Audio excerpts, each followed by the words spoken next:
दिफाई नुमाइश आइडियाज 2022 का आगाज आज कराची एक्सपो सेंटर में हो गया। डिफेंस एक्सपोर्ट प्रमोशन ऑर्गेनाइजेशन के मुताबिक नुमाइश 18 नवंबर तक जारी रहेगी। नुमाइश में दुनिया भर से 64 ममालिक अपना जदीद सामान हर फरोख्त के लिए पेश करेंगे। पाकिस्तान की मुतादिद कंपनियां भी जदीद आलात के हमरा नुमाइश में शरीक हैं। कराची में दिफाई नुमाइश आइडियाज 2022 का आगाज। कराची एक्सपो सेंटर में 64 ममालिक अपना सामान जदीद हर्ब लेकर पहुँच गए।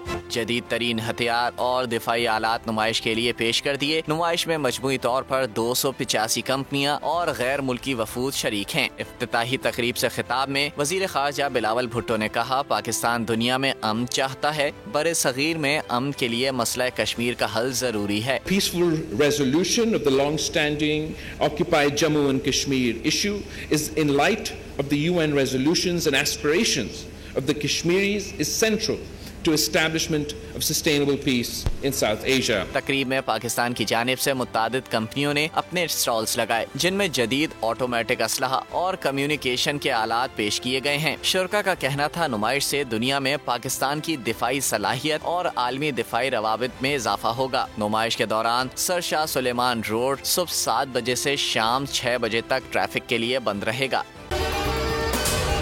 अगर आपको ये वीडियो पसंद आई है तो हमारे चैनल को सब्सक्राइब करें और बेल आइकन को प्रेस करें। कप्तान का हकीकी आजादी मार्च, बोल न्यूज की खुसूसी कवरेज। ये एक फैमिली मार्च है। हकीकी आजादी मार्च जो है जीटी रोड पर रवां दवा है।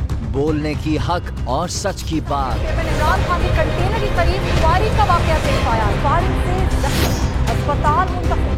कातिलाना हमले से किया पर्दा चाक।